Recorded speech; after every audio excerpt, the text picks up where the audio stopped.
contentos, muy alegres de recibirlos, de darles la bienvenida esta tarde, en donde pues vamos a tener nuestra mesa redonda. Y esta mesa redonda sucede en el festejo y la celebración del 25 aniversario de la Colegiata de Nuestra Señora del Cielo. Estamos aquí presentes, somos miembros de la Colegiata y bueno, con mucho gusto estamos aquí queriendo celebrar y hacerlos a ustedes partícipes de este festejo, y para lo cual en esta mesa redonda les voy a explicar la dinámica en cómo se va a llevar a cabo. Primero, pues el tema central, el tema que se plantea esta noche es ¿dónde empieza el cielo? Desde una mirada teológica de la mujer, desde el ser femenino. Entonces, primero, en el primer segmento tendremos a 4 ponentes que nos hablarán cada una desde una mirada especial, y al final vamos a tener un espacio en donde podemos tener preguntas y respuestas, aclarar dudas, podemos establecer un diálogo en donde podamos entre todos pues llegar a un enfoque común en cómo ayudando a la respuesta de la pregunta que se plantea, ¿no? ¿Dónde empieza el cielo? Y al final de este diálogo pues están todos muy cordialmente invitados a pasar ya al festejo y al convivio, hacer un poco de fiesta, donde todos podemos celebrar estos 25 aniversarios de la fundación de la Colegiata de Nuestra Señora del Cielo. Entonces, para tener una idea un poco más cercana, se ha elaborado un video en donde de manera corta, gráfica y entretenida, pues se puede dar una idea de lo que es el grupo de la Colegiata de Nuestra Señora del Cielo.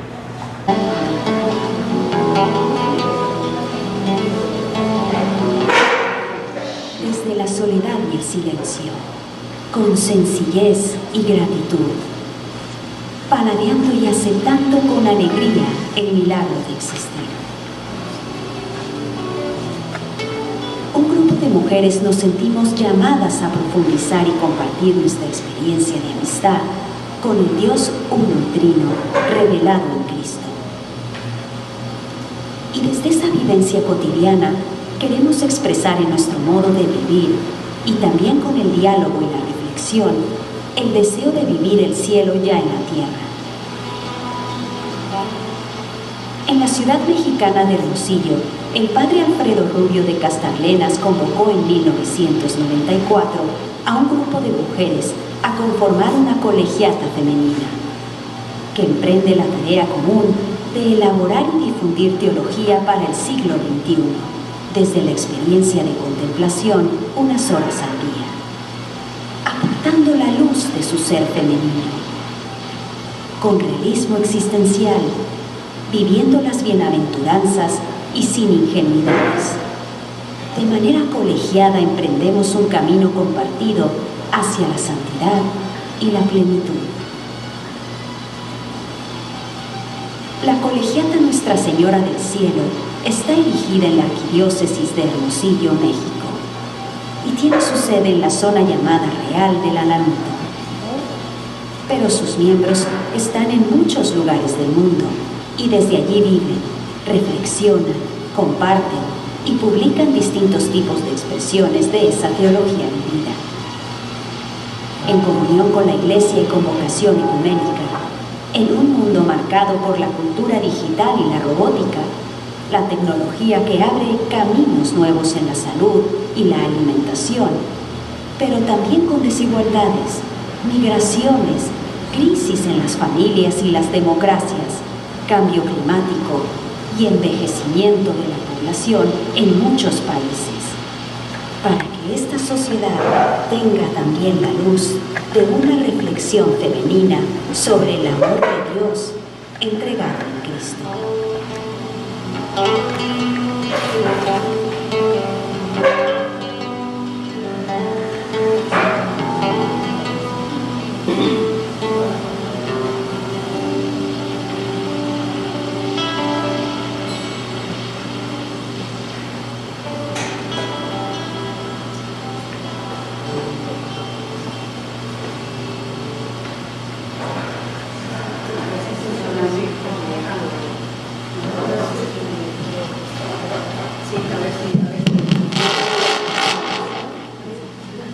Muy bien. Entonces, bueno, nuevamente, bienvenidos y damos comienzo a esta mesa redonda. No sin antes agradecer también pues la comida que nos ha dado la Casa Diocesana de la Arquidiócesis de Hermosillo, que ha hecho posible pues usar esta ubicación para este evento y esta presentación. Entonces, damos inicio. La mesa redonda, el tema central, decíamos, es ¿dónde empieza el cielo?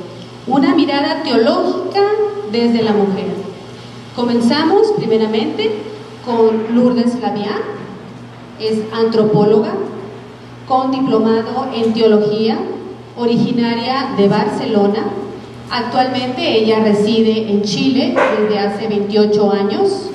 Está a cargo de una residencia o un espacio en donde se puede hacer soledad y silencio en la ciudad de Chuchu, bueno, en una región llamada Chuchu, en el desierto de Atacama. Lourdes nos hablará sobre la soledad y el silencio. Muchas gracias. ¿Se escucha? Sí.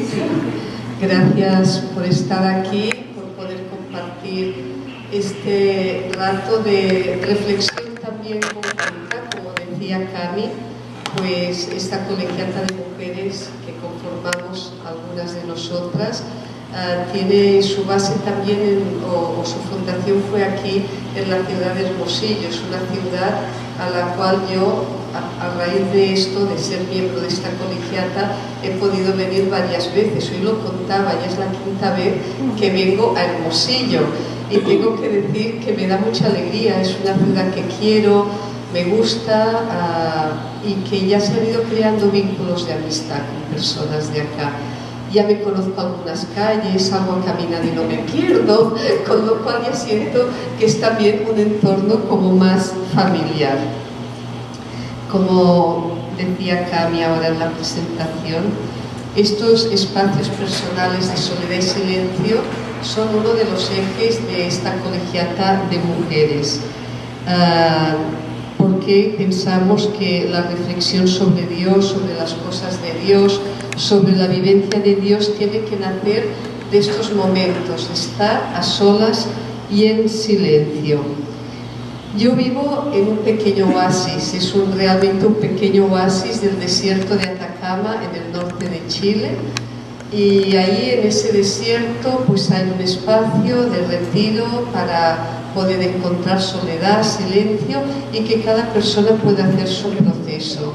De hecho, es un lugar abierto a personas de cualquier confesión religiosa, incluso tanto para creyentes como no creyentes. Cualquier persona que necesite hacer un alto en el camino, detenerse y apartarse un poco del bullicio, del agitado ritmo de vida que todos llevamos y poder sosegarse. O sea, es un detenerse no para quedarse cómodamente instalado en una zona de confort, sino para poder hacer procesos de crecimiento personal, de madurez y también para poder salir al mundo, a la sociedad, a entregar lo mejor de nosotros mismos o de nosotras mismas, porque aquí veo que es público mayoritariamente femenino, mujeres. Este espacio, como digo, se llama Murtra Santa María del Silencio, y en los años que llevo allá soy testigo del bien que la soledad y el silencio hace a las personas. El inspirador de esta murtra, así como de otras murtras que hay en otros lugares del mundo, fue el padre Alfredo Rubio de Castarlenas, fundador también de esta colegiata, y que él estuvo aquí en Hermosillo en muchas ocasiones, incluso vivió aquí largas temporadas, quizás algunas de ustedes lo conocieron, y él fue el que puso en marcha estos espacios de soledad y silencio. Bueno, así como la Murtra Santa María del Silencio está enclavada en un desierto que es el de Atacama, esta ciudad de Hermosillo y nuestra colegiata está enclavada también en otro impresionante desierto que es el de Sonora. Y el desierto, dentro de las distintas tradiciones espirituales, siempre se ha concebido como un lugar idóneo para el encuentro con Dios. Sin embargo, también podemos hacer desierto en medio de la ciudad, porque solo lo único que tienes que hacer es alejarte, estar en un lugar tranquilo, silencioso, en paz, y ahí también puedes hacer tu propio desierto, ahí puedes encontrar tu desierto. Carlo Carretto decía, si no puedes ir al desierto, haz un desierto en tu vida, en tu día a día. ¿Y qué es lo que nos dice Jesús? Ya sabemos que Jesús se retiraba en muchos momentos a orar al monte, al desierto, se iba solo. Jesús lo que nos dice es, tú en cambio, cuando vayas a orar, entra en tu aposento y después de cerrar la puerta, ora a tu Padre que está allí en lo secreto. Nos podríamos preguntar qué es lo que significa cerrar la puerta. ¿Qué significa? Porque cuando uno habla de cerrar la puerta hay personas que les entra como una especie de claustrofobia. Entrar, cerrar la puerta, quedarme encerrado, qué horror, ¿no? Pero cerrar la puerta no es quedar encerrado, es entrar en la libertad del reino de Dios. El Papa Francisco en el meeting de Rimini dijo que el poder le teme a los hombres que dialogan con Dios porque los vuelve libres y no asimilables. O sea, estos espacios de soledad y silencio nos van volviendo libres, verdaderamente libres, y al poder no le interesa que las personas seamos libres porque lo que le interesa es manipularnos. Cerrar la puerta no significa huir de la realidad. La soledad y el silencio a los cuales me estoy refiriendo no son una desconexión de la realidad, no son una evasión o una huida porque las cosas nos van mal o porque nos estorban nosotros. Me voy, ya estoy harta, mejor no. No son una evasión de la realidad. Es una soledad que es comunión y un silencio que es comunicación. Son una soledad y un silencio que nos ayudan a entrar en una unidad más profunda con todo lo existente y con todo lo creado, con todas las personas y con todo. Cerrar la puerta también te lleva a contemplar la realidad con una nueva mirada, desde los ojos de Dios. Pero ¿cómo mira Dios su creación? Recuerdo que el padre Alfredo Rubio decía que era muy distinto, por ejemplo, visitar la ciudad de Nueva York paseando por la Quinta Avenida, que tú levantas los ojos y lo único que ves son grandes edificios, rascacielos, así te subes a la Estatua de la Libertad y contemplas la ciudad de Nueva York desde lo alto de la estatua. Ahí tienes otra panorámica distinta de la ciudad. Pasa lo mismo aquí. Si yo voy paseando por las calles de Hermosillo, tengo una panorámica de la ciudad, pero si subo al Cerro La Campana, pues tengo una panorámica que me da realmente una dimensión mucho más cercana de lo que es la ciudad de Hermosillo. A veces, para poder dimensionar la realidad en su justa medida, hay que poner un poco de distancia, alejarnos un poquito de lo de cada día, de lo contingente, y tenemos que limpiar nuestra mirada de prejuicios, de rencores, de rabias acumuladas. La soledad y el silencio que estamos llamadas a contemplar y a integrar en nuestra vida es una soledad y un silencio que nos permiten ver nuestro ser, nuestra vida, relaciones y entorno con una nueva luz y perspectiva, dejando paso a una actitud admirativa y contemplativa en lugar de utilitarista y depredadora, que es como a veces miramos. Y cerrar la puerta también significa conectar con mi ser y con el dador de todo ser. Pero ¿cuál es la condición para sintonizar con Dios? Porque puede ser que yo entre a mi habitación o me vaya a un lugar alejado, solitario, solidoso, etcétera, silencioso, pero que no conecte realmente con Dios. ¿Cuál es la condición? Pues la condición es estar dispuestos o dispuestas a amar a todos, incluso a nuestros enemigos. Y esto ya sabemos que es muy difícil, pero si queremos sintonizar con Dios, que hace llover sobre justos e injustos, que hace salir el sol sobre buenos y malos, pues nosotros también tenemos que poder estar en esta onda para poder sintonizar con Él. Aunque ya sabemos que es muy difícil, tenemos que tener esa intención de corazón y pedirle a Dios que nos ayude a no albergar odio ni rencor y a ver en cada ser humano un hermano, alguien digno de ser amado por el hecho de existir. Esto es lo que significa cerrar la puerta, pero nos podemos hacer otra pregunta: ¿a qué tenemos que cerrar la puerta? Pues la cerramos en primer lugar al activismo. Dejamos a un lado nuestro hacer para dejarnos hacer, y eso implica un ejercicio de desprendimiento, de pobreza y de abandono. El exceso de actividad es uno de los principales obstáculos a vencer. Muchas personas jubiladas dicen que están más ocupadas ahora que antes y que no alcanzan a hacer todo lo que tienen que hacer, ¿no? Bueno, podríamos preguntarnos, ¿será que nuestra vida está tan vacía que tenemos que llenarla a base de actividad? ¿Tenemos miedo a no tener nada que hacer, a tener espacios en blanco en nuestra agenda? El dominico sudafricano Albert Nolan señala al activismo como la suprema distracción, y él dice: nos distrae de la conciencia de nosotros mismos y de la conciencia del mundo real, nos distrae de la conciencia de Dios. El activismo nos deja encallados en el mundo al revés que Jesús trató de poner al derecho. El activismo se asemeja al sonambulismo. Despertar, llegar a ser más plenamente conscientes y afrontar las realidades de la vida exige un cierto grado de silencio y soledad, como en el caso de Jesús. También, relacionado con esto anterior, cerramos la puerta pues a sentirnos imprescindibles. ¿Qué pasa? Que sentimos siempre que si no estamos nosotros las cosas no se hacen como creemos que se deben hacer. Pensamos siempre: si yo hubiera estado, las cosas hubieran ido mejor. Nos sentimos imprescindibles. Y cerrar la puerta a este sentirnos imprescindibles es aprender a confiar más en Dios y en los otros. Es ejercitar la confianza y también la humildad.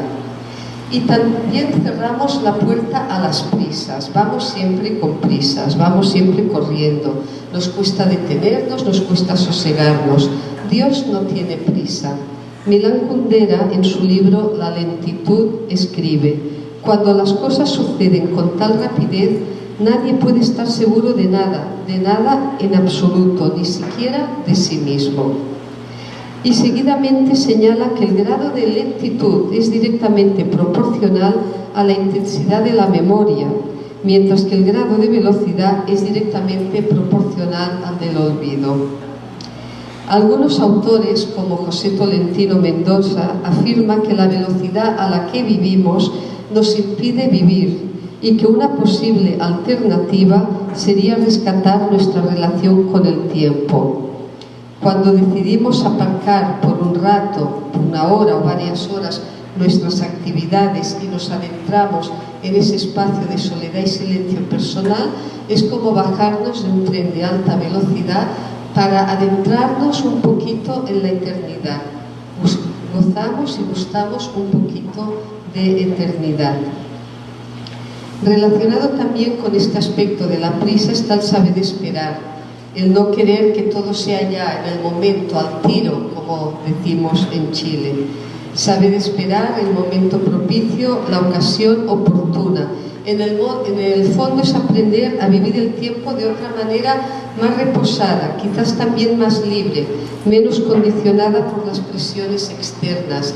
Dicen que Federico Fellini, el cineasta, le gustaba siempre llegar a las reuniones de trabajo o a cenas con amigos, le gustaba llegar antes de la hora, pero no llamaba a la puerta, sino que se quedaba deambulando por la calle, mirando, observando a la gente, vitrineando tranquilamente. Y si alguno de sus amigos lo encontraba en esta situación, le decían: ¿pero por qué no has llamado?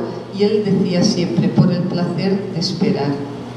Y eso me recuerda también que el padre Alfredo Rubio decía que hay que llegar con tiempo a los lugares, y que llegar con tiempo a los lugares es llegar con amor. Cerramos también la puerta a nuestro ego. nos vaciamos de nosotros mismos para que el Padre nos pueda llenar de nuevos contenidos.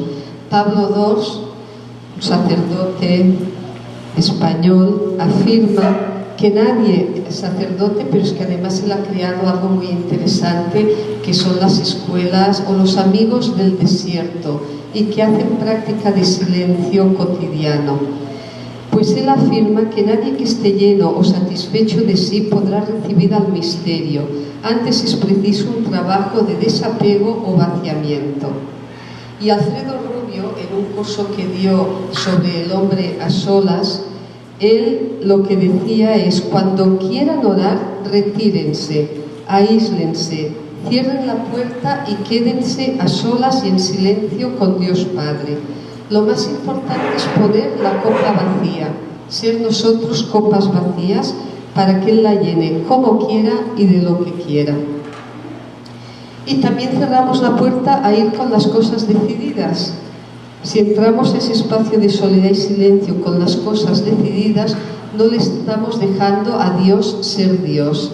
Es como si vamos a una gasolinera a llenar nuestro carro de gasolina porque vamos a iniciar un viaje, pero el viaje ya lo tenemos todo planeado, sabemos qué ruta tomaremos, dónde nos alojaremos, qué lugares visitaremos. No le dejamos a Dios ser Dios. Y la tercera pregunta que nos podemos plantear, después de qué significa cerrar la puerta y a qué tenemos que cerrar la puerta, la tercera pregunta sería: ¿qué pasa cuando cerramos la puerta? Pues que se ordena nuestro caos. Si recordamos el Génesis, capítulo 1, se dice que en el principio creó Dios los cielos y la tierra. La tierra era caos y confusión y oscuridad. Dijo Dios: haya luz, y hubo luz. ¿Qué luz tenemos que poner en nuestra vida? ¿De dónde tenemos que ir a buscar esa luz para que se ordene nuestro caos interno? Pues ciertamente es en estos espacios de soledad y silencio personal. Donde yo vivo, como es un desierto, llueve muy poco, poquísimo, muy pocos días al año. Pero hay un fenómeno climático que le llaman el invierno altiplánico, que se da durante los meses de enero y febrero, y eso significa lluvia en Perú, en Bolivia y en el norte de Chile, en la parte cordillerana. Y los ríos, que normalmente bajan con el agua transparente y que uno puede ver el fondo, durante esta época bajan con mucha tierra, con mucha maleza, y no se ve el fondo. Lo único que ves es una tierra con un río y un agua con mucha tierra, con mucho lodo. Pero si uno hace un dique de piedras y dejas que el agua se vaya quietando, esa tierra se va posando, se va decantando, se va hacia el fondo, y llega un momento que puedes de nuevo volver a ver el agua cristalina. Pues bien, esto es lo que nos pasa en nuestros momentos de hacer soledad y silencio, cuando hacemos diques de espacio y de tiempo. También cuando cierro la puerta percibo el don de la existencia. Existo pudiendo no haber existido. Alfredo Rubio tiene un poema, que es el poema Ser, en el cual refleja muy bien esto, la importancia del existir, pero sobre todo del percibir, porque somos tan sumamente racionales que dejamos el percibir a un lado. Lo que él dice es que cuando uno entra a la habitación, este poema dice lo siguiente: cierro la puerta, me quedo solo, me envuelvo de silencio, cierro los ojos y me tumbo en la alfombra, y a poco la piel se olvida que algo la sostiene, me parece que floto, ni el cuerpo siento ni siente él ninguno de sus poros, no pienso en nada, tan solo siento que existo, sin siquiera decir esta palabra, y poco a poco, como olas suaves en la playa, sube a la mente y se hace pensamiento este existir en medio de la nada. Soy, aunque la palabra casi estorba para sentir lo que sentimos en la entraña. Solo es un grito en la garganta. Soy y antes no existía. Qué sorpresa en mi ser de ser, qué calma. O sea, lo primero es percibir. Y ese percibir pasa por los sentidos, no pasa por la mente. ¿Y qué pasa con nuestros sentidos? Con el tocar, con el palpar, con el sentir, con el oler, con el saborear, con el escuchar, con el mirar. Tenemos los sentidos supremamente atrofiados. Entonces, primero la percepción, después lo que los sentidos captan, lo que los sentidos perciben, esto se incorpora y se hace pensamiento, y finalmente viene la acción, que es llevar a cabo lo que se ha pensado. Podríamos decir pues que la percepción y la contemplación constituyen la condición de posibilidad de cualquier conocimiento. Sin embargo, en la sociedad actual se sobrevalora tanto el pensamiento y la acción que nos hemos olvidado de la capacidad de percepción, que es a través de la cual aprendemos a contemplar. Actualmente se ha identificado el ser con el hacer. Yo soy lo que hago. El hacer, la acción, ha eclipsado al ser. ¿Y qué pasa con las personas que ya no hacen, que no son productivas? ¿Acaso por ello dejan de ser, dejan de existir? ¿Sigue teniendo sentido mi vida cuando ya no soy productiva, cuando ya no tengo nada que hacer? Me acuerdo de Tante, una mujer, le llamábamos cariñosamente Tante, se llamaba Dolores González, era viuda, y ella cuando enviudó, ella tuvo una vida intensa, muy intensa, vivió en varios países, una mujer con una vivencia de Dios muy profunda también, pero los años que vivió en África la desgastaron mucho físicamente, perdió la visión de un ojo, perdió también audición, y llegó un momento en su vida en que realmente ella ya no podía hacer nada, simplemente estar.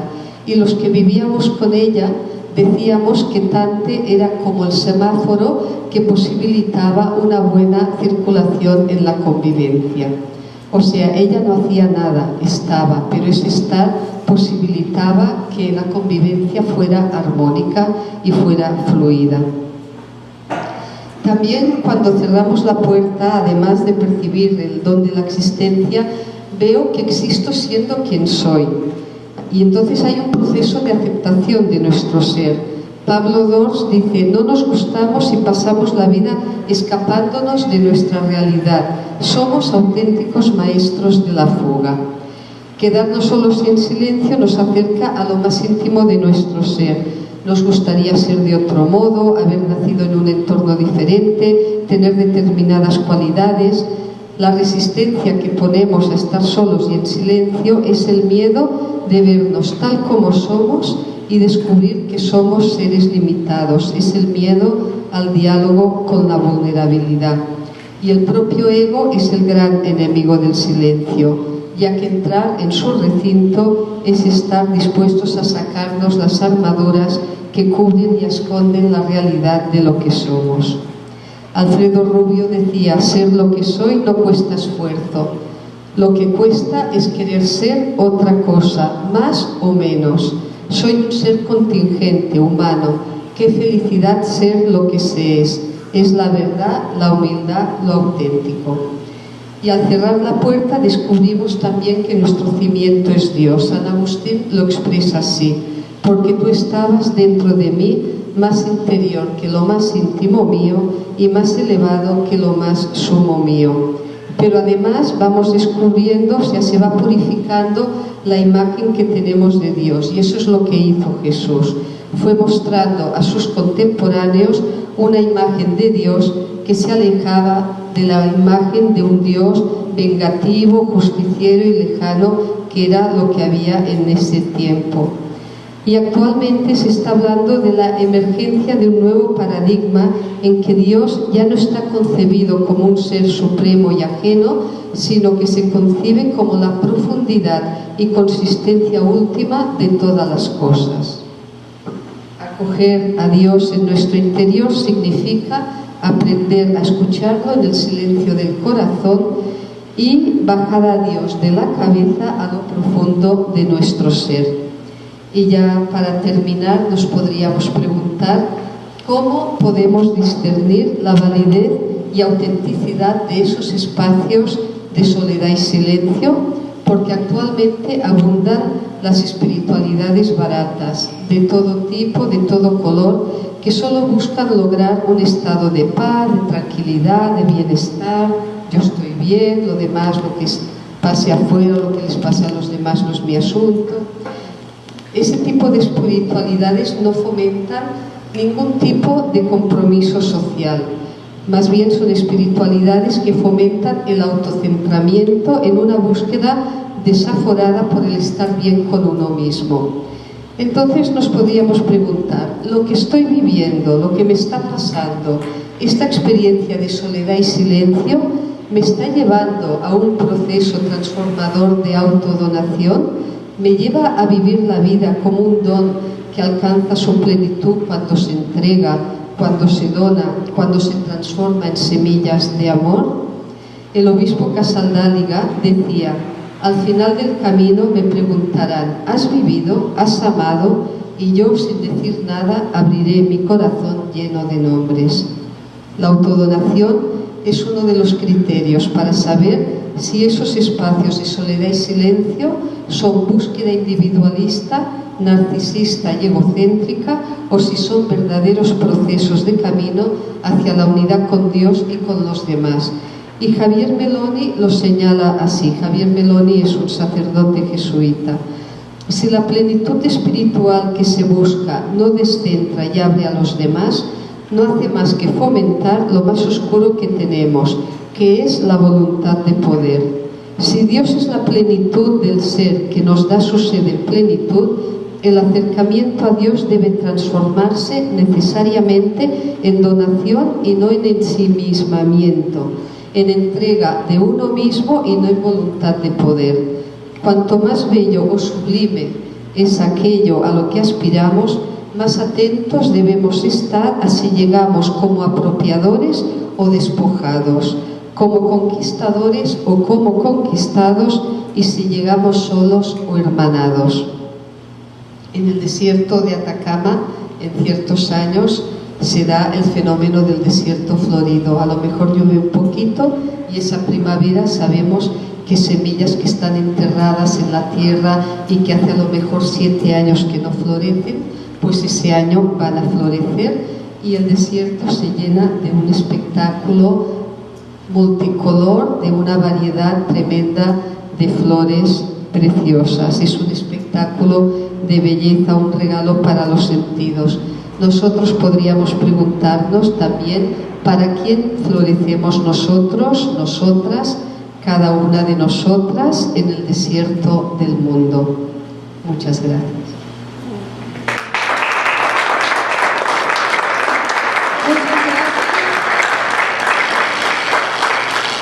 Gracias, Lourdes, por esta aportación. Le has dado un nuevo significado a lo que es cerrar la puerta y una nueva dimensión de la necesidad del ser humano por hacer soledad y silencio en este mundo. Gracias. Bien, a continuación tenemos a María Jesús Chávez Camacho. Ella nos presentará el tema Teología desde el ser femenino. Ella es originaria de la Ciudad de México, hizo estudios de teología en la Universidad de Salamanca, en España, estudió la licenciatura en Derecho Canónico, residió 30 años en Suiza, ha trabajado para la Iglesia en pastoral de parroquias y en tribunal eclesiástico, y actualmente es jubilada, pero sigue colaborando activamente con el tribunal eclesiástico en Gerona, España.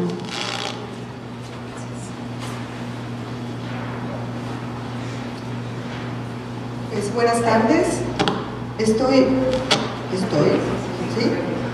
muy contenta de estar aquí con ustedes hoy, contenta de estar en Hermosillo, contenta de estar este año, que es un año jubilar, siendo los 100 años de la llegada de don Juan Navarrete de Hermosillo como obispo de Sonora. De Sonora al cielo, dijo él, y así fue. De mi papá, Armando Chávez Camacho, hermosillense, heredé su amor por su tierra. Él, como periodista y escritor, escribió varios libros, El primer libro que escribió fue una novela, Cajeme, novela de indios, con la que obtuvo el Premio Estatal del Libro Sonorense. Y de mi papá también heredé su cariño a don Juan Navarrete, de quien escribió él una biografía, Juan Navarrete, un hombre enviado por Dios. Me dijeron, y espero que sea verdad, que los hijos de sonorenses nacidos fuera de Sonora, según la Constitución del Estado de Sonora, son sonorenses. Así que me alegro mucho de estar yo aquí como sonorense. En esta mesa redonda, que es como un trébol de 4 hojas y una quinta con Camil, a mí me toca hablar de hacer teología desde nuestro ser femenino. Hablaré brevemente sobre algunos rasgos del pensamiento del Papa Francisco sobre la teología y la labor del teólogo. Hablaré sobre qué es lo que creo que aporta nuestro ser femenino al quehacer teológico, para luego dar paso a hablar sobre mujeres que desde su experiencia con el Dios de Jesucristo lo han manifestado de palabra y obra. María y las mujeres que acompañaron a Jesús, las que llaman Madres del Desierto, las primeras evangelizadoras de México y mujeres del siglo XIX y XX. En cuanto a la teología, se ha dicho mucho de lo que es la teología misma, sus diversas ramas. Se ha dicho mucho y se ha escrito mucho. Yo hoy aquí solo traigo algunas perlas de este gran tesoro. ¿Qué decir de lo que es la teología? Según la etimología, teo significa Dios y logos significa discurso, tratado o palabra. Se dice que la palabra teología nace con un discurso en la Grecia antigua, un discurso sobre los dioses. Así lo cuenta Platón en su famoso libro de la República, 380 años antes de Cristo, un diálogo de Sócrates y sus discípulos. Y este diálogo versaba sobre la necesidad que tenía el Estado de educar correctamente a los jóvenes, y de ahí la necesidad de hablar sobre los dioses contando cómo eran. Un estudio de las características y propiedades de la divinidad. Pero bueno, dejando a Platón al lado, o de lado, vemos que la teología cristiana parte de un encuentro, del encuentro con Cristo, que revela a través de su vida, muerte y resurrección el rostro misericordioso de Dios. El Papa Francisco habla de la importancia de este encuentro personal con Jesús. Un encuentro personal, dice, que ha tocado mi corazón y le ha dado una dirección y un sentido nuevos a mi existencia. El 10 de abril de 2014, pues un día como hoy, el Papa Francisco recibe al profesorado de la Pontificia Universidad Gregoriana de Roma. En aquella ocasión, el Papa Francisco resumió en pocas palabras su visión sobre el cometido de la teología y las características del verdadero teólogo. Señalaré aquí solo algunos elementos que me parecieron importantes. El Papa Francisco habla de 3 ingredientes de una buena teología: el estudio, el encuentro con la realidad y la oración. Lo que preocupa al Papa Francisco es la concepción de la teología como un cúmulo de nociones, un saber completo, una teología encerrada. Eso le preocupa, una teología de manuales y que esté desconectada con la realidad. Una teología que solo ve la parte académica. El Papa dice que una teología que no está vinculada a la vida es una ciencia sobre Dios que corre el riesgo de convertirse en ideología. El Papa insiste que la teología tiene que ofrecer una clave de comprensión vital, o sea, tiene que abrirse al mundo, tiene que abrirse al otro, tiene que abrirse al diálogo. Una teología de búsqueda de sentido, una teología en movimiento. Con una expresión que usa él, una teología incompleta, en el sentido, lo entiendo yo, en el sentido de que se van descubriendo cosas nuevas porque la revelación es inagotable y se van descubriendo cosas nuevas. O sea, una teología abierta al misterio de Dios.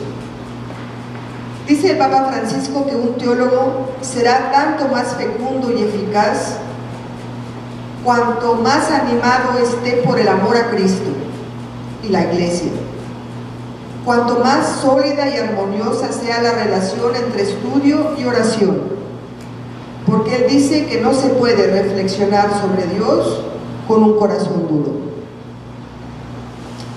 Dice el Papa que no se necesitan teólogos que conozcan de memoria la doctrina, pero que no tengan fe. Que la fe no es una cosa abstracta, sino que tiene que ser testimoniada.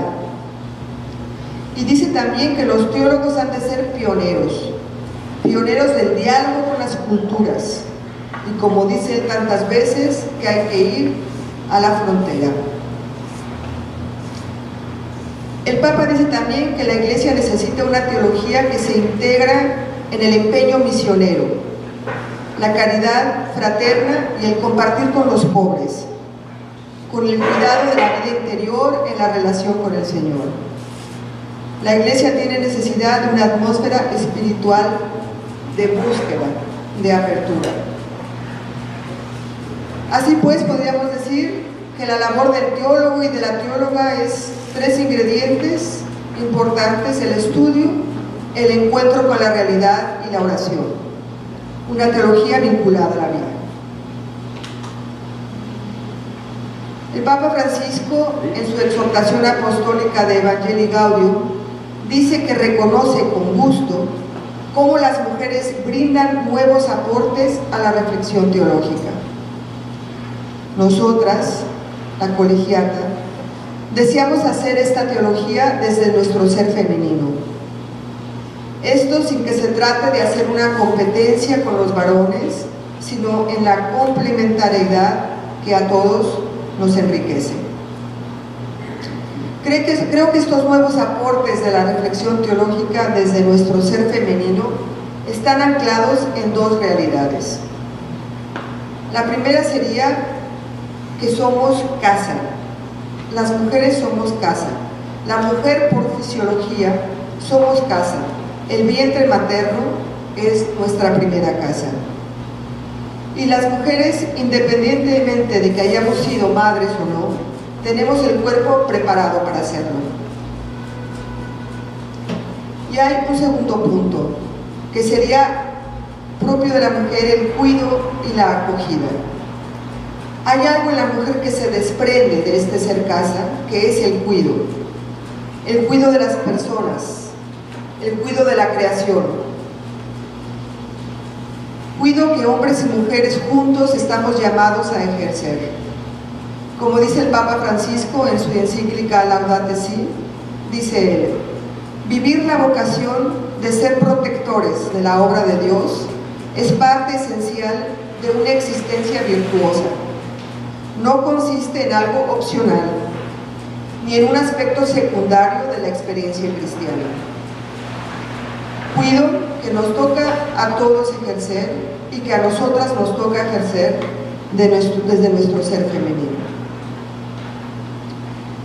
Desde nuestro ser femenino, la colegiata Nuestra Señora del Cielo está invitada a elaborar y difundir teología, difundiéndola no solo a través de libros, conferencias y a través de las redes sociales, sino también difundiéndola, manifestándola con la vida.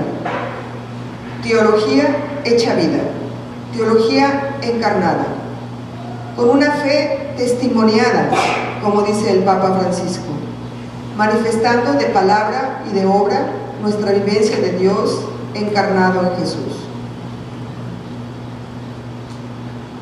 Quisiera ahora compartir con ustedes algunos ejemplos de mujeres que han manifestado su vivencia de Dios de palabra y de obra, que han hecho, digamos, un tratado sobre Dios a través de su palabra y de su obra. Mujeres de diversas culturas y épocas, algo así como un ramo hermoso de flores como que tenemos aquí delante.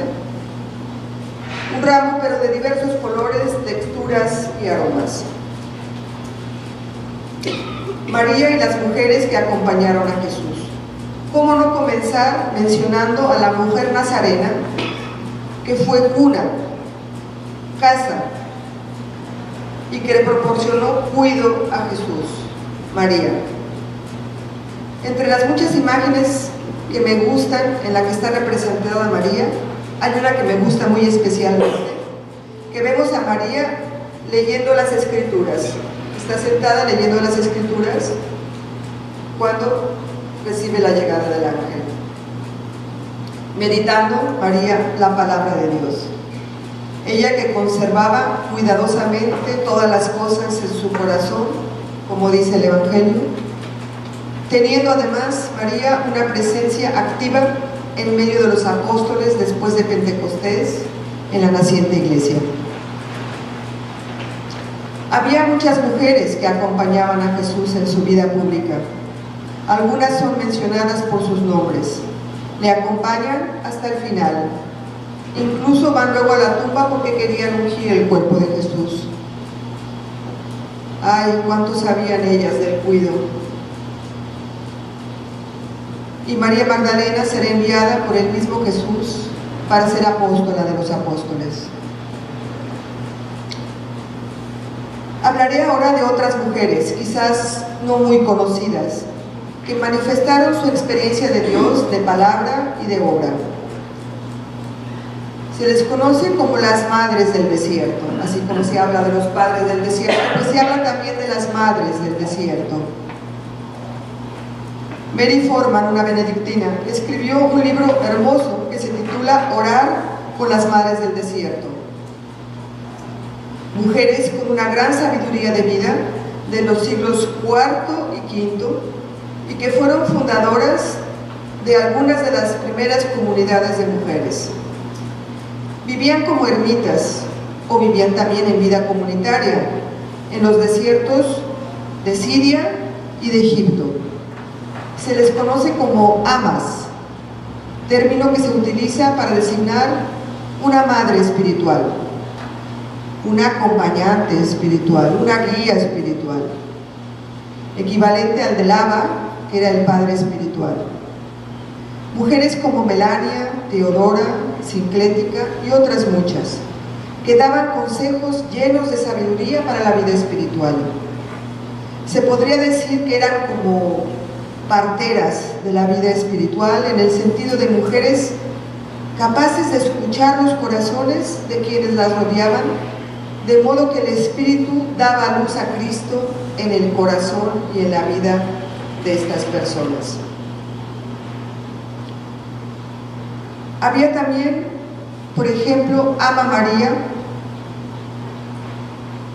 que cuando su hermano funda cenobios, que eran lugares alejados de la población donde vivían monjes o monjas en comunidad, ella también funda estos lugares para comunidades. Y en Egipto fundó un lugar donde había 400. Mujeres sabias, portadoras del Espíritu y estudiosas de la Escritura. Las amas del desierto pusieron sus dones al servicio de los demás. Enamoradas de Dios, del desierto y de la oración, fueron auténticas guías espirituales para todas las personas, hombres y mujeres que las necesitaban. Las vidas y sentencias de muchas madres del desierto fueron célebres y estaban recogidas, era primero una tradición oral y fueron después recogidas por escrito. Estadísticamente son más las madres del desierto que los padres del desierto, pero son pocas aquellas de las que nos han llegado datos biográficos y doctrina de ellas. Ahora quisiera dar paso a las primeras mujeres evangelizadoras de México. Se conocen muchos datos sobre los primeros evangelizadores de México, los primeros hombres evangelizadores de México. Eso lo estudiamos en la escuela, bueno, al menos a mí me tocó. Se hablaba que habían llegado los primeros, que eran franciscanos, que eran dominicos, que eran agustinos, que eran jesuitas, ¿no? Los primeros evangelizadores en México. Sus vidas son conocidas. En cambio, la vida de las primeras mujeres evangelizadoras de México son algo menos conocidas. Poco a poco va siendo un poco más conocidas. Hice hace varios años un trabajo de investigación y reflexión sobre este tema. Y escribí sobre estas mujeres en agradecimiento por aquellas que desde España viajaron a la Nueva España para compartir vida y fe. Evangelizadoras con su palabra y con su vida. Porque la Iglesia también entonces necesitaba lo que dice el Papa Francisco, una teología que se integra con el empeño misionero y con la caridad fraterna. Mujeres unas como maestras, anunciando la nueva fe y compartiendo su saber, con la convicción de que la formación era importante también para la mujer y defendiendo la dignidad de esta. Otras como monjas y maestras dando testimonio en los conventos y siendo formadoras de niñas en los conventos. Les menciono algunos nombres: Catalina Bustamante, viuda y asociada a la familia franciscana, la primera maestra en México. Elena Medrano, que llegará desde Salamanca. Muchas mujeres recibieron el ejemplo de aquellas que llegaron de lejanas tierras y decidieron responder al llamado de Cristo.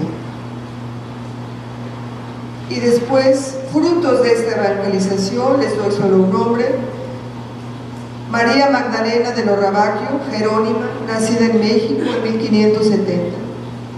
Su autobiografía es el primer escrito místico femenino que se conoce producido en la Nueva España. Ahora doy paso a mujeres del siglo XIX. Mujeres que testimoniaron de palabra y de obra. Mujeres que tuvieron interesantes iniciativas. Les voy a hablar de Paulina Jaricot. Era una mujer seglar francesa, con un llamado interior muy fuerte a ayudar a los misioneros con oración y ayuda económica. Y empezó poco a poco, como tantas iniciativas de mujeres que empiezan con una semillita, ¿verdad? Y que va creciendo poco a poco. Pues ella sí empezó, poco a poco, recoger dinero y a pedir oraciones por los misioneros. Estamos hablando del siglo XIX, ¿eh? Su manera de hacerlo fue muy original. Se dirigió a unas mujeres de un grupo de iglesia que ella conocía y a sus compañeras de trabajo de la fábrica donde ella trabajaba, y les hizo una propuesta. Les invitó a dar 1 céntimo a la semana a favor de las misiones. 1 céntimo a la semana. Calculando 10 obreras y que cada una de ellas invitara a otras 10, se llegaba a una colecta de 100 céntimos a la semana. Estas, convertidas en socias de la asociación que se crea, cada una buscaba otras 10, que ofrecían semanalmente la misma suma. Con lo cual esto se extendió rápidamente a millares de personas que eran miembros y con una colecta que aumentaba. Hoy esta iniciativa se llama la Obra de la Propagación de la Fe, que es fundada en Francia, en Lyon, en 1822, que tiene como finalidad informar y sensibilizar y educar en el espíritu misionero, promover la evangelización en el mundo y la ayuda recíproca de las iglesias. Pues esta obra de la propagación de la fe forma parte de otras 4 obras y que se llaman las obras misionales pontificias, que hoy son el principal instrumento de la Iglesia Católica a nivel mundial para atender las grandes necesidades en las que se encuentran los misioneros en su labor de evangelización por todo el mundo.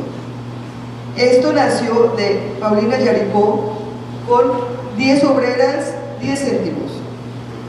Oración y ayuda solidaria. Hermosa la vida de Paulina, que además creó otras muchas cosas, bibliotecas populares, intentó también mejorar la condición obrera. Mencionaré también a otra mujer, esta vez de México, nacida en el siglo XIX que murió en el siglo XX. Julia Navarrete y Guerrero. ¿Cómo no mencionar en este año jubilar de don Juan Navarrete y Guerrero a su hermana mayor,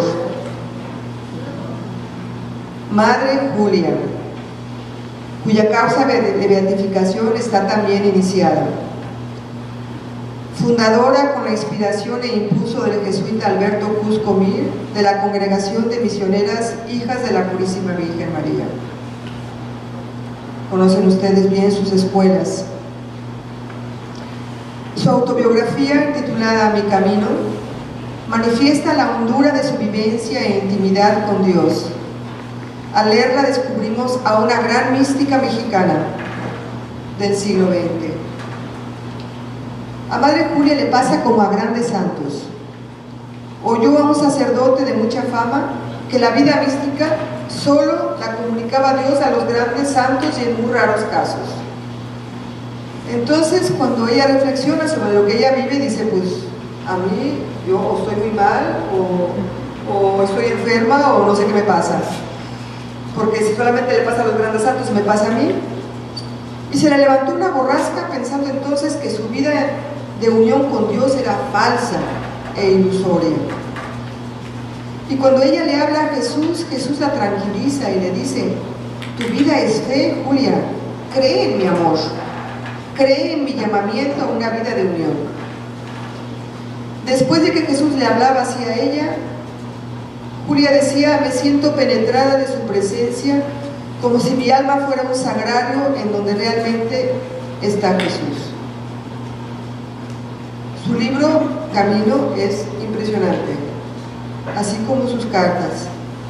Madre Julia sufrió la persecución religiosa en México y al interno de la congregación también sufrió calumnias y destierros. Mujer de gran fortaleza, siguió cuidando a la congregación en los tiempos difíciles. Mujer alegre, sociable, comunicativa, mujer de oración, sabia consejera, manifestando de palabra y de obra su vivencia de Dios encarnado en Jesús. Toda su vida fue una fe testimoniada, un tratado de Dios en palabras y obras. Como última iniciativa les voy a hablar de otra iniciativa de mujeres. Es una ONG de España que se llama Manos Unidas. Su origen son mujeres de la Acción Católica. Estas mujeres, fruto de su vivencia de Dios, se sintieron llamadas a dar testimonio del amor universal con el género humano, porque estas mujeres, dicen ellas, no se resignaron a que el mundo sufriera hambre.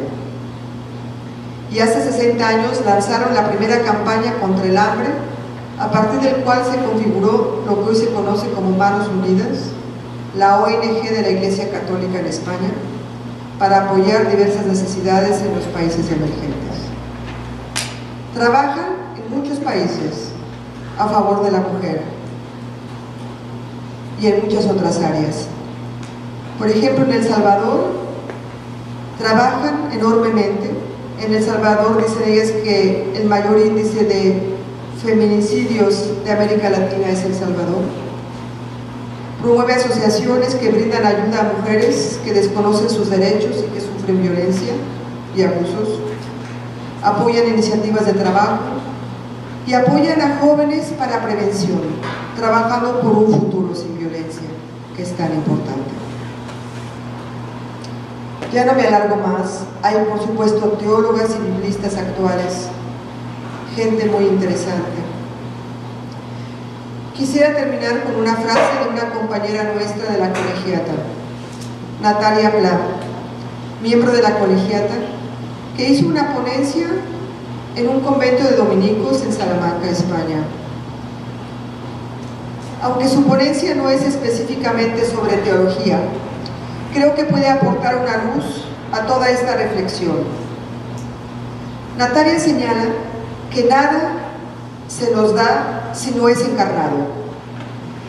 Dice que una espiritualidad encarnada nos hace adquirir la mirada misericordiosa de Dios Padre, la mirada amiga de Jesús y la mirada creativa del Espíritu Santo. Empapados del modo de mirar a Dios, esa mirada nos traspasa y llega a través de nosotros al mundo. El amor de Dios ha de acariciar a los seres humanos a través de nuestros ojos. Y agrega que una espiritualidad encarnada nos va llevando a transitar de ser creyentes a ser santos.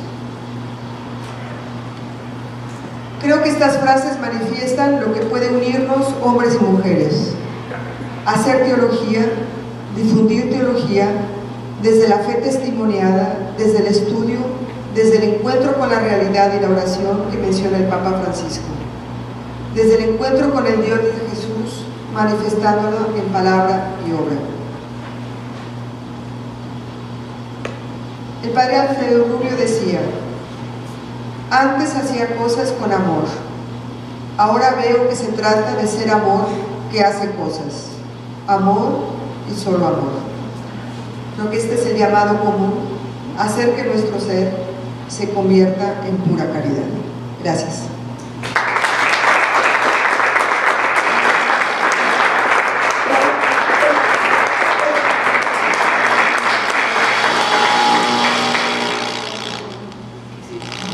Muy bien, muchas gracias María Jesús por esta intervención tan hermosa, estas perlas que nos has dejado sobre cómo este nuevo enfoque de la mujer en la teología, hacer una teología encarnada, testimoniada con palabras y obras. Gracias. Muy bien, a continuación tenemos a Leticia Soberón Mainero, que ella tocará el tema de En comunión con la Iglesia. Ella también es originaria de la Ciudad de México, psicóloga con estudios teológicos.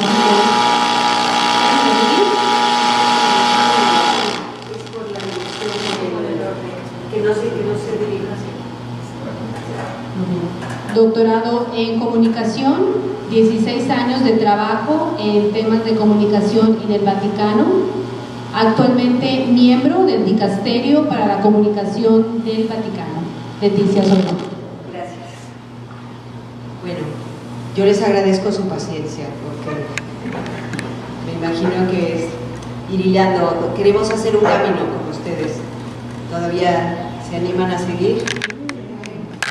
Bueno, este tema de la comunión con la Iglesia nos parece muy importante, no fácil en este momento en que vemos esta Iglesia sacudida por un montón de situaciones que nos avergüenzan, que nos dan realmente muchísima pena, sobre todo los que nos sentimos realmente hijos de la Iglesia.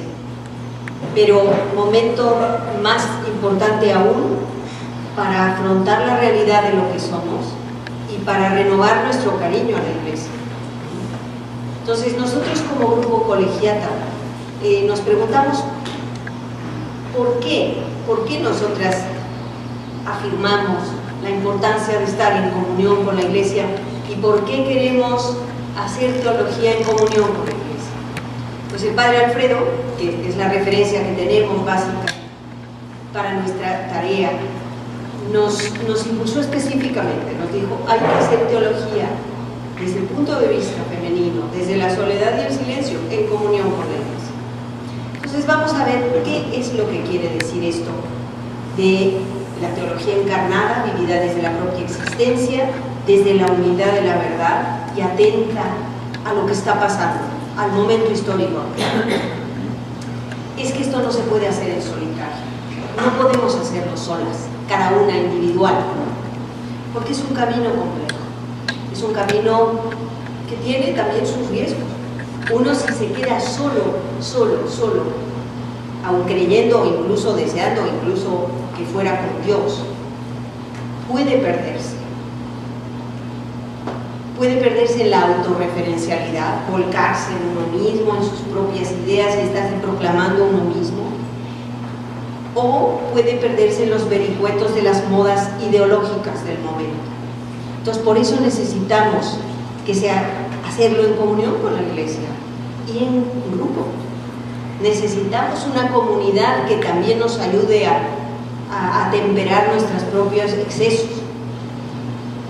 Es un descubrir juntas el soplo del Espíritu Santo en la propia vida. La pregunta de esta mesa redonda tan preciosa es: ¿dónde empieza el cielo? Y creo que todas las personas que estamos aquí sabemos en el fondo la respuesta. El cielo empieza aquí. O sea, empieza aquí. Y empieza porque Cristo nos abrió esa posibilidad. Empieza por Él, con Él y en Él. ¿Y qué quiere decir el cielo? Es decir, ¿a qué nos referimos? Quizá si a cualquier persona que le preguntemos por ahí, oye, para ti, ¿qué es el cielo? Pues pondrá una imagen de cartón o de cuadro, ¿no? El cielo son nubes, un angelito tocando el arpa, a lo mejor por allá una luz intensa, unos santos. Pero vamos a ver más al fondo. ¿Qué es esta realidad sobrenatural que nos viene por Cristo? ¿Dónde está el núcleo, si es que puede llamarse así, de lo que es el cielo? Pues el cielo no es más que sumergirse en el amor infinito de Dios. Dios que es todo amor y solo amor, y el amor más pleno que podemos imaginar y vivir. Pues donde está Dios es el cielo. Empieza el cielo ya. Es una fiesta, un banquete, donde todo se sacia, donde se lleva a plenitud la alegría y el gozo. Ese es el cielo.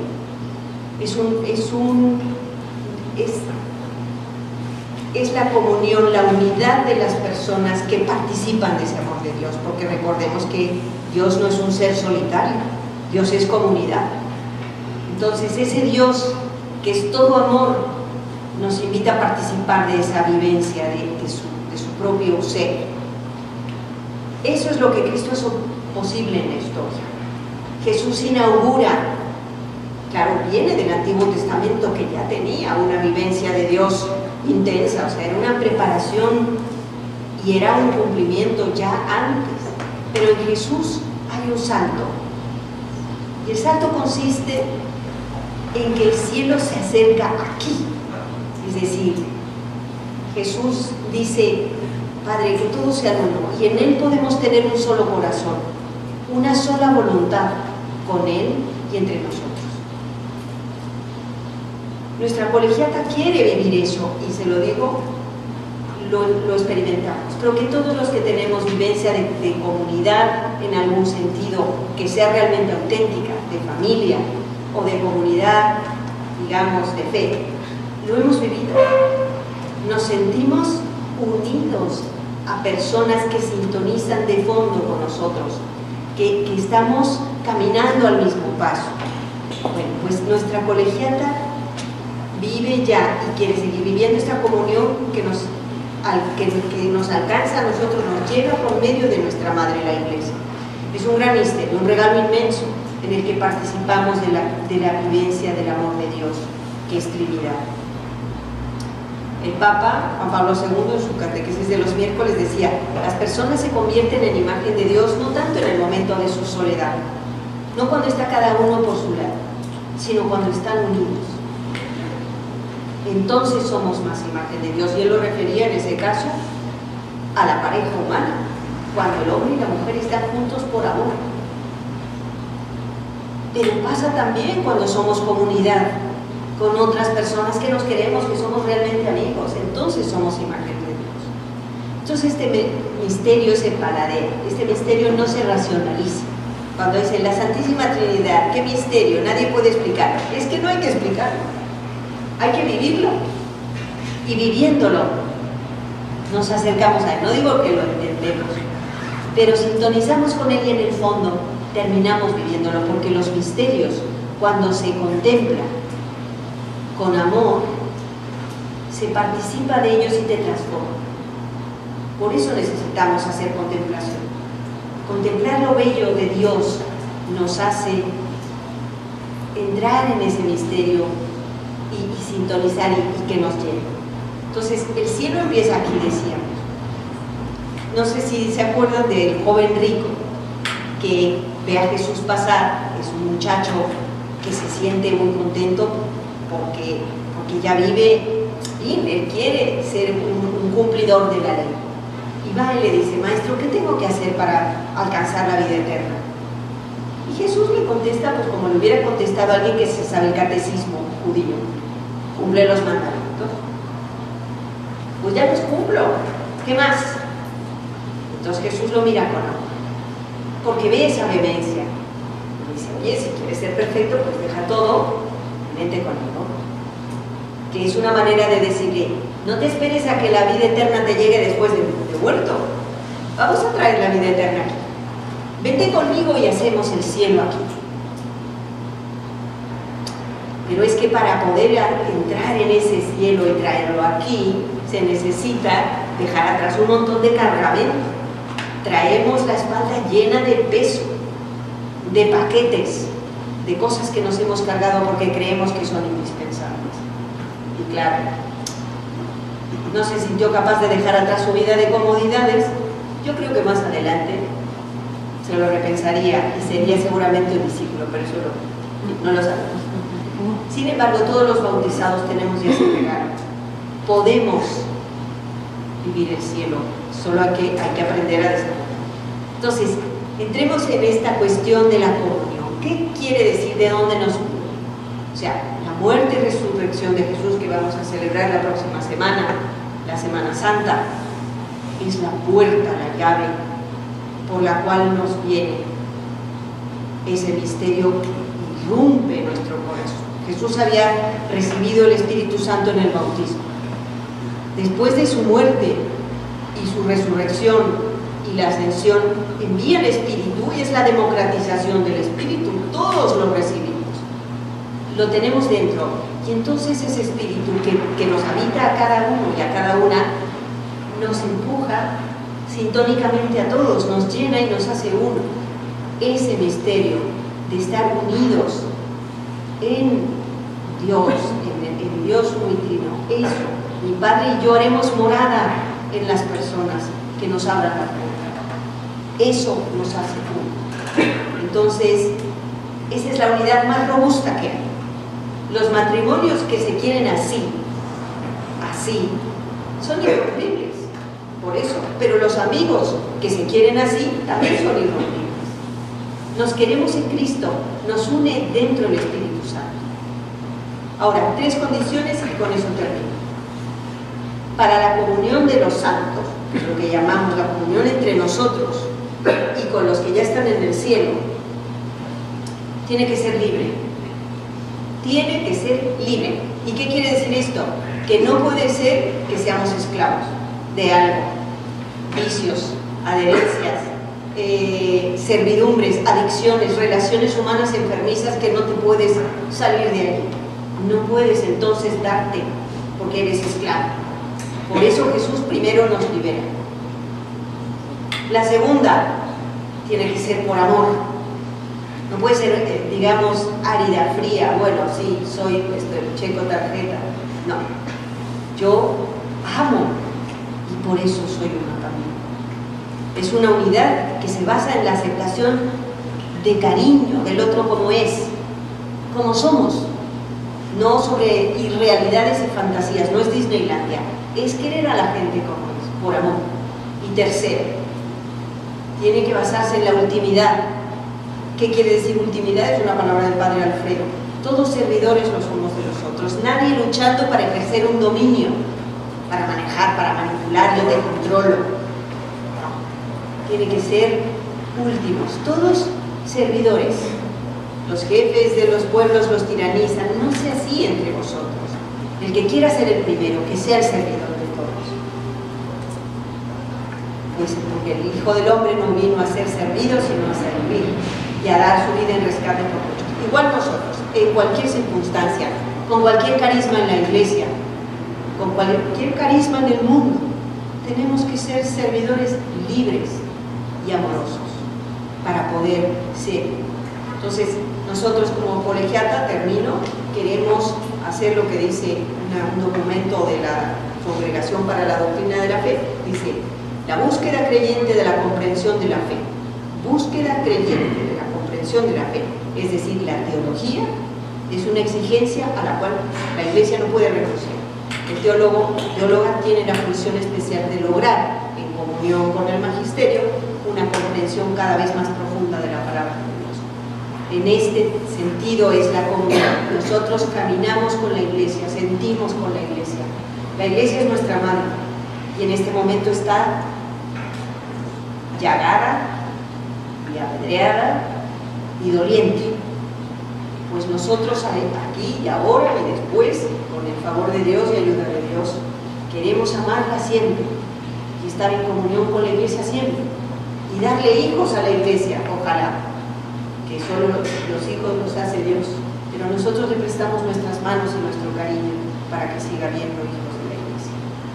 Muchas gracias.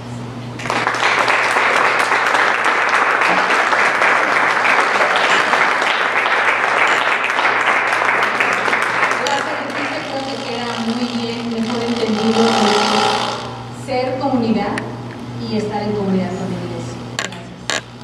Gracias. Ahora, a continuación, tenemos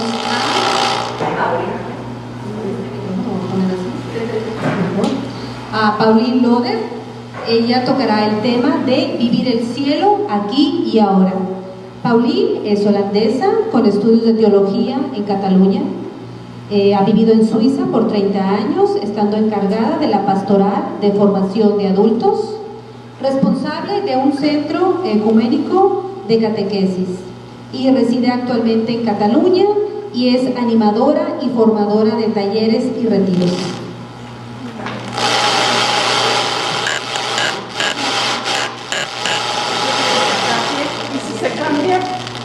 Gracias. A ver, ¿me cambio de sitio? Un poco de prueba.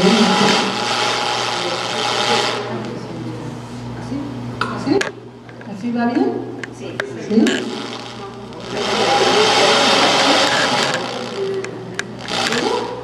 Qué difícil, ¿no? Va a ser más difícil que dar unas palabras, un micro. Bueno, ¿me oyen bien? Sí. Bueno, pues a mí me toca, bueno, primero que estoy muy contenta de estar aquí, En México hace mucho calor aquí, no tanto como en Suiza que en Holanda, pero estoy muy contenta. Pues a mí me tocaba después de hablar del cielo y esto que Leticia ya introducía, vivir el cielo aquí y ahora. Quizás hay que aclarar, cuando decimos cielo, queremos decir el reino de los cielos o el reino de Dios. Es lo mismo, vivir el cielo aquí, vivir el reino de Dios aquí, vivir el reino de los cielos. Saben que Mateo usaba la palabra reino de los cielos porque escribía para la comunidad judía y no quería usar el nombre de Dios, entonces pone reino de los cielos. Los otros evangelistas hablan del reino de Dios. Yo usaré las palabras pues mezclado, pero es todo lo mismo: cielo, reino de Dios, o reino de los cielos. Y entonces, 3-4 cositas generales sobre el reino de Dios. Jesús, bueno, era un hombre espectacular, ¿no? Hizo cambios radicales. Y uno de los cambios es que él empieza a hablar de un reino. El reino de Dios fue el centro de su predicación, en vez de hablar de un rey. Porque en el Antiguo Testamento casi no aparece el término reino de Dios. Lo que aparece es Dios como rey. Y Jesús, sin embargo, dice: no, Dios es papá, Dios es padre. No dice Rey nuestro que estás en el cielo, no dice Padre nuestro que está en el cielo, ¿no? Pero sin embargo, este Padre tiene un reino. Es un cambio teológico muy interesante, de en vez de esperar un rey, un liberador, una persona potente, un rey, decir: no, está llegando un reino, el reino de los cielos, un mundo nuevo, es totalmente diferente. Entonces es un cambio muy importante. Otra cosa muy importante es que saben que en el tiempo de Jesús pues, practicaban sacrificios en el templo, porque la idea era que había que sacrificar tortagueros, ¿se dice? ¿Cómo se dicen? Pajaritos, no tortas, no sé cómo se dice, cabritos y cosas para complacer a Dios, ¿no? Para obtener los favores de Dios. Y resulta que Jesús vuelca totalmente esta idea y por eso tira las mesas del templo, no es porque está contra el comercio o contra el dinero, pero dice es que no hace falta sacrificar animales a Dios para obtener favores de Dios, porque Dios nos da todo gratuito, Dios nos ha dado todo ya. Dios es don y el reino de Dios es un don. Es muy importante decir, a veces decir, vamos a construir el reino, no, el reino de Dios es un regalo, es un don, simplemente hay que abrirse, hay que recibirlo, ¿no? Entonces, esto es otro cambio de Jesús muy fuerte.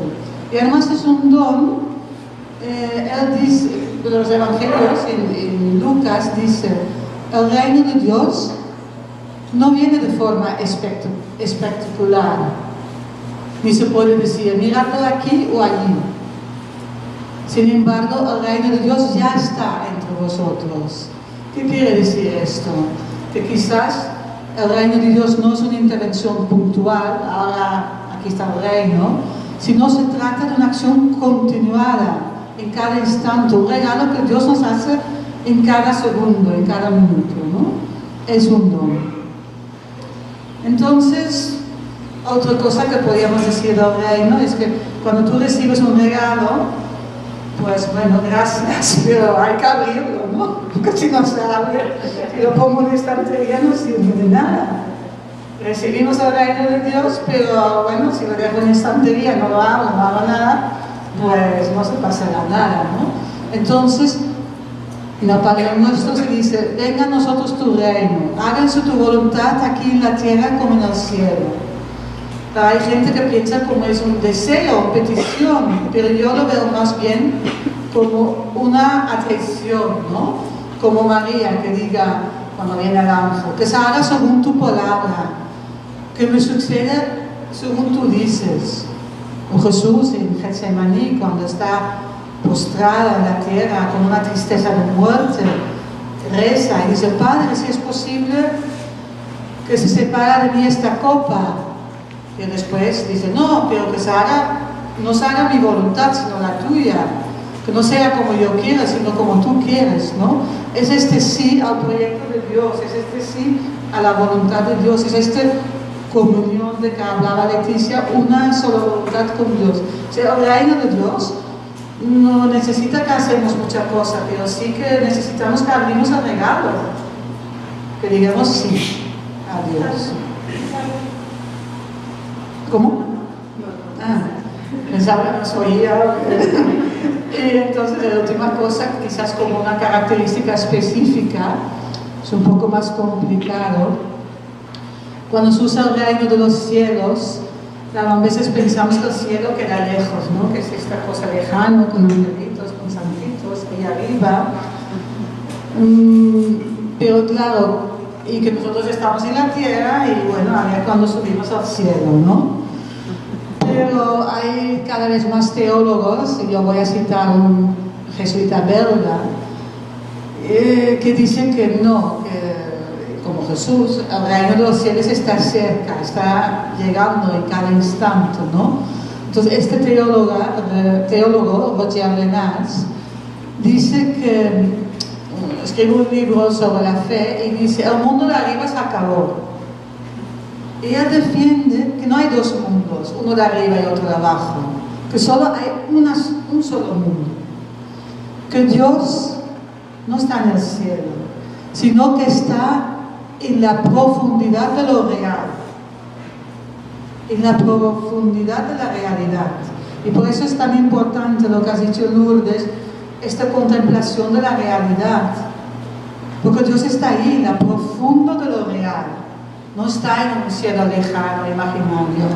Esto cada vez hay más teólogos que lo dicen. Entonces, esos 4 puntos generales sobre el reino de Dios me parece muy importante, ¿no? Viene un reino, un estilo de vida, un regalo, en vez de un rey salvador potente. El reino es un don, hay que abrir el regalo, hay que decir sí a Dios, y que está en la profundidad de lo real, no está en un mundo aparte.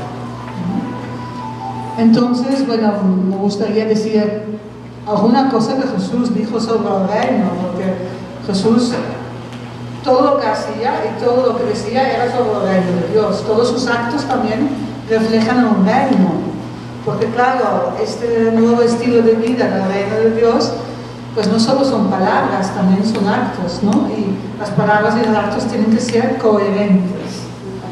Entonces Jesús predica todo el rato sobre el reino de Dios, pero sobre todo hay unas cosas muy simpáticas que son las parábolas, ¿no? Hay muchos sobre el reino de Dios. Yo voy a comentar 3 muy brevemente y después ya llega la conclusión. Pues una parábola del reino es que un hombre toma y siembra en su campo. Es más pequeña que los demás semillas. Yo he visto una vez uno y realmente es que no se ve. Puedes poner negro aquí y decir, tengo un semilla de mostaza y no es verdad, pero si lo tuviera tampoco no lo vería, porque es muy pequeña, ¿no? Pero cuando crece, esta semilla es más alta que las otras hortalizas. Se hace un árbol y vienen las aves del cielo y anidan en sus ramas. ¿No está claro, no? Cómo está el reino de Dios, como una semilla de mostaza que se pone en la tierra, crece, y un árbol lleno de pájaros. Bueno, ¿qué quiere decir esto? Pues quizás tener confianza en lo pequeño, dejarse de grandeza, tener confianza en las semillas pequeñas. La colegiata es una cosa minúscula, somos 50 gatos, 50 mujeres, no más. Es poquito, tener en lo pequeño. Tener esperanza en que lo que se va crece. Ellos dicen que esta cosa pues hace un árbol, el reino de Dios crece cada día. Hay que tener esperanza, confianza en el crecimiento del reino de Dios.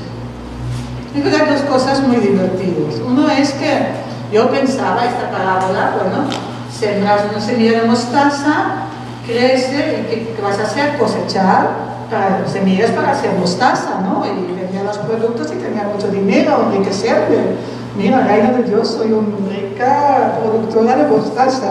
Pero no, dice, lo importante en el reino es un árbol para que vienen las aves del cielo y se anidan en sus ramas. Entonces quizás el reino de Dios no es tanto como en este mundo la producción que podemos tener, sino que cada persona tenga un hogar, cada pájaro encuentra su hogar, que pueda hacer su nido.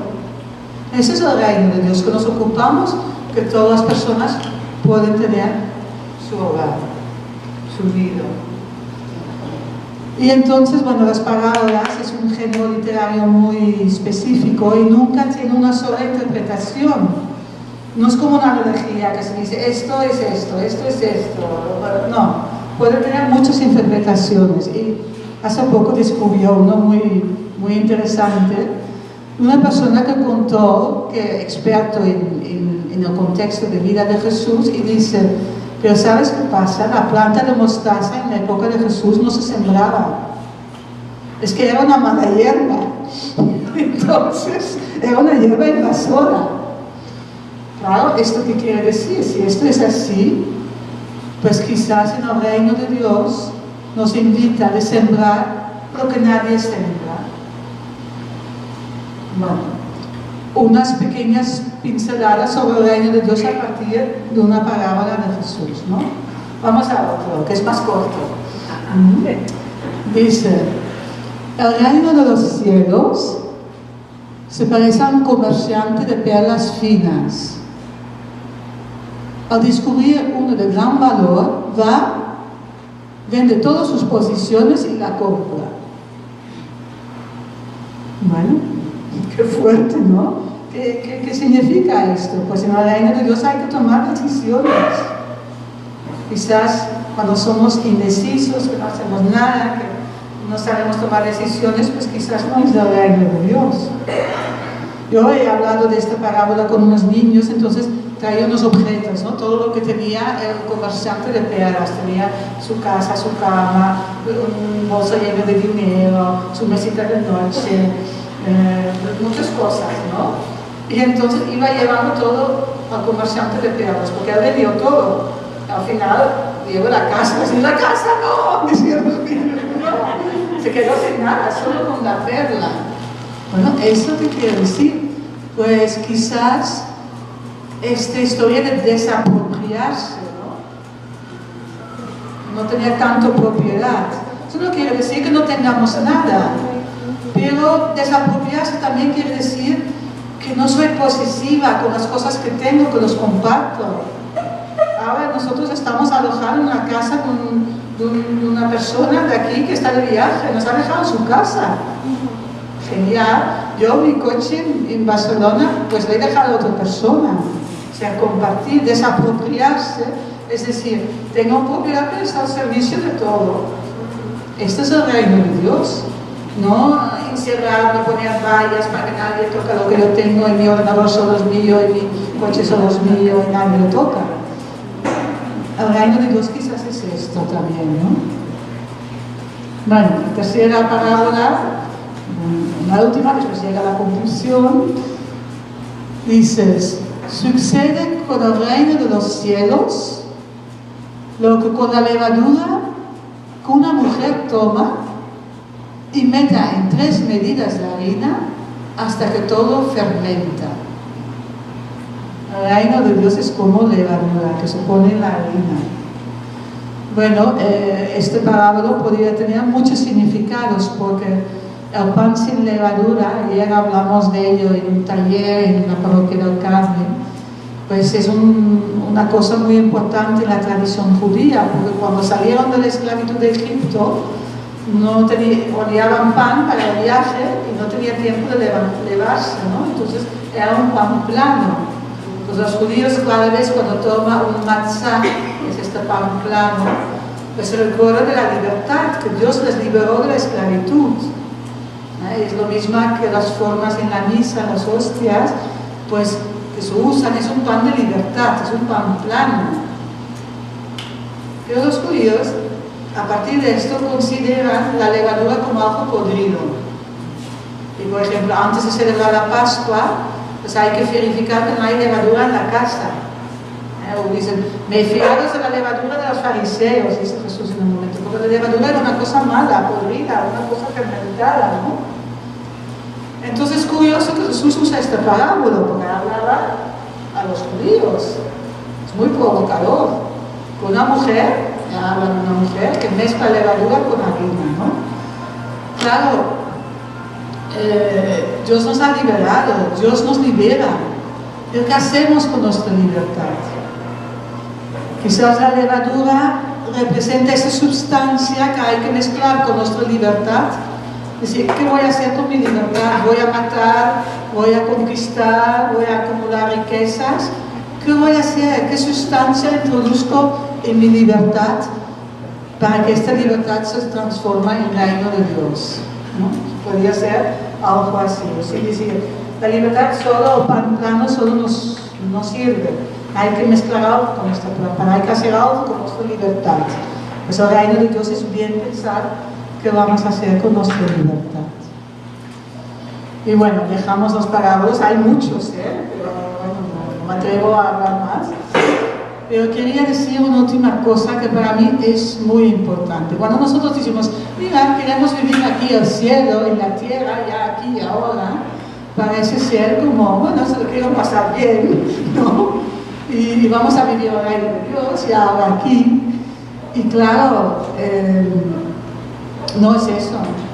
Me gustaría leer un trocito de poesía de un mexicano, Miguel de Guevara, fraile agustino, del siglo XVI. Dice, no me mueve mi Dios para quererte, el cielo que me tienes prometido. No me mueve el cielo que me tienes prometido, no me mueve un reino de Dios que me tienes prometido. Más tarde dice, Tú me mueves, Señor, muéveme verte, clavado en una cruz, escarnecido. Muéveme verte tu cuerpo tan herido, muéveme tus afrentas y tu muerte. Claro, cuando nosotros decimos queremos vivir el reino del cielo aquí y ahora, el reino de Dios, no es que vemos todo de color rosa y queremos evitar todo sufrimiento.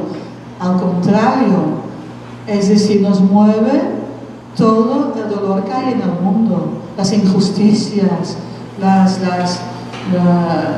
muertes, la violencia. Nos mueve este dolor muchísimo. Y cuando se dijo que teníamos que construir una casa, tenemos un terreno aquí en Medialabito, que vieron un poco en las imágenes. Sí, bueno, algún día teníamos que construir una casa. Ahora tenemos un pequeño casita que no tiene nada dentro porque parece ser que lo han volado todo. Pero bueno, el terreno, una palapa. Y el que inició la colegiata, el padre Alfredo Rubio, dijo: hay que poner un friso al interior, la iniquidad del mal, todo el mal que hay en el mundo, para que no lo olvidéis, para que se vea que no sois ingenuas, que sabéis que existe el mal y que este mal está ahí. Y fuera, pues la creación, la belleza, el reino de los cielos, un friso, ¿no? Una cosa arriba, ¿no?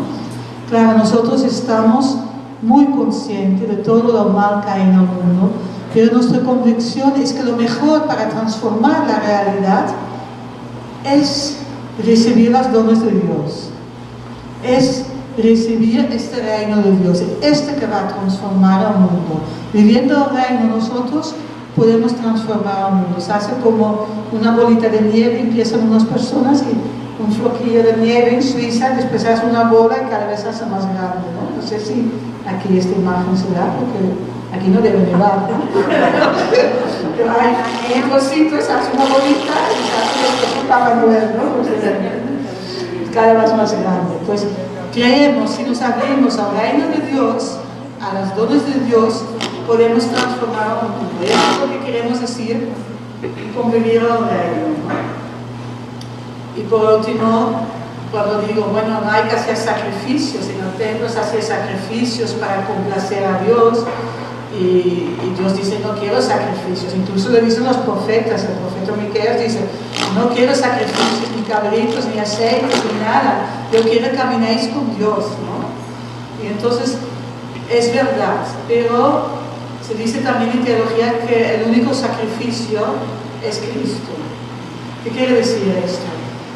Cambian la palabra sacrificio por don de uno mismo. Y yo creo que esto también queremos vivir en la colegiata, darnos, hacer este don de nosotros mismos, un don de amor, querer amar al mundo, a la realidad. Este es, no es sacrificio, pero sí es darse. No vamos a sacrificar caprichos, pero vamos a darnos nosotros mismos. Eso es lo que queremos vivir. No sé si, bueno, es una explicación muy simple, no sé si se ha entendido, pero bueno, esto es lo que la colegiata pretende cuando dice vivir el cielo aquí y ahora.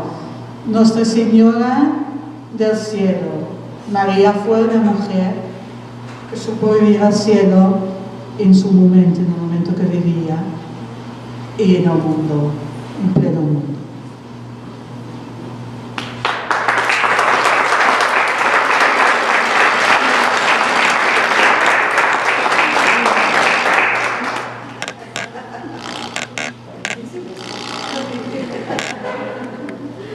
Muy bien, muchas gracias, Noli, por esta aportación tan bella, que nos queda claro que es una realidad del reino de los cielos, que aquí está y que es nuestro deber, pues, recibir este regalo, abrirlo, como dices, y decir que sí, y en comunión ayudar a construir el reino de los cielos, ¿verdad? Gracias. Bueno, pues ahora abrimos un espacio para preguntas, dudas, establecemos un diálogo, alguna duda, aclaración, aportación que quieren hacer a los temas aquí listos. Alguien que quiera comentar algo, nos dice, si quiere la palabra, damos el micrófono y aquí un conjunto, Paulina, Luz. Ketu y Leto resolverán sus dudas.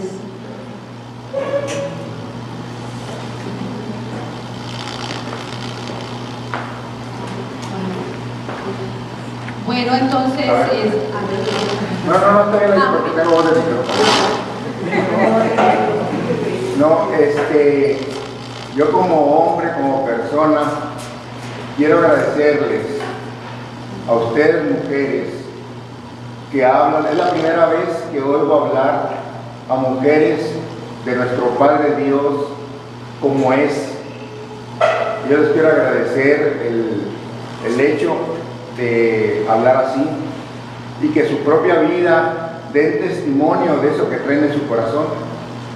A mí me llegó mucho la forma en que cada quien en su forma muy personal expresaron lo que han caminado, y sé que esa comunidad debe estar haciendo mucho y le falta mucho por hacer. Muchas gracias y las felicito a cada una.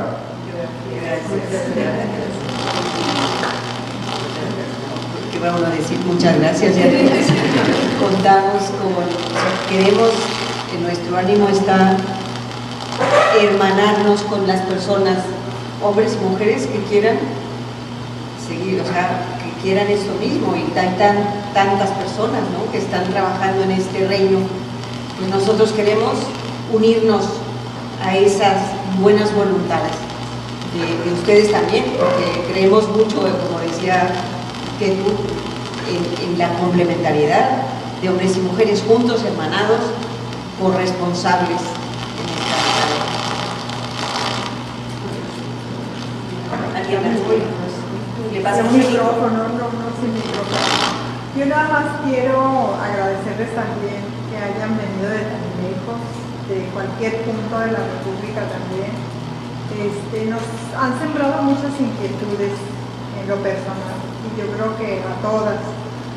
Hemos caminado dentro de la iglesia en un grupo, en otro, evangelización y todo. Siento esto como más profundo. Yo tengo inquietud de esa casa que está en el Real del Alamito, que yo tengo una casa ahí desde hace 20 años y no me he dado cuenta. Nosotros empezamos a hacer un templo para la Virgen de Fátima, para los trabajadores del Real del Alamito, con ayuda de vecinos, de grupos de matrimonios. Llegamos a 14 años de cumplirle a la Virgen. Tengo 2 años que no he podido por muchas razones, pero me sentí, ¿cómo les quiero decir? Cuando uno camina y luego te vas quedando solo y te vas quedando solo. Entonces le decía, ¿cómo pues? Entonces, si no me ayudas, ¿qué quieres de mí o algo, no? Y se queda uno en el proceso.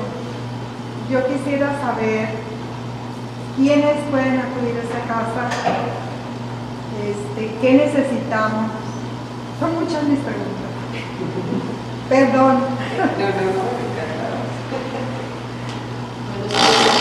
Es un poco la importancia de vivir en comunidad, ¿no? Como dices tú, te vas quedando sola y muchas veces uno se pierde y no avivas tu fe, tu testimonio, tu sí que le diste a Dios, ¿no? Entonces por eso es la importancia de estar en comunión pues con la iglesia y con tus hermanos, ¿no? Ser parte de una comunidad. Perdona, ¿tu nombre? María Lorenza Mariscal. María Lorenza, gracias.